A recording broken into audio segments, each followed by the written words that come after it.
Die afgelope paar dae is ek besig om vir jou te wys, dat indien jy enige behoefte het vir 'n deurbraak, of dit in siekte, finansies, of in verslawing, of wat ook al die situasie is dit nodig dat jy moet gaan kyk, wat is jou geloof in daai situasie? Met ander woorde, wat is die belief system in jou kop? Wat glo jy? Daar's geen ander vereiste nie. En dis hoekom, dit kan ek uit die siel, kan uit die wetenskap, uit die Bybel, kan ek alles vir jou dit bewys, dat daar's net een vereiste.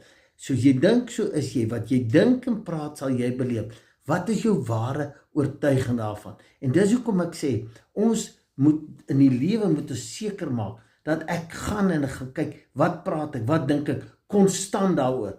Nie dit help jy praat so bietjie positief, maar jy is heeltyd onderliggend, is jy in bekommernis, is jy in vrees, praat jy die negatief, jy kyk die negatief, jy lees die negatief, jy doen dit, maar jy verwag 'n positiewe uitkoms. Dit werk nie so nie.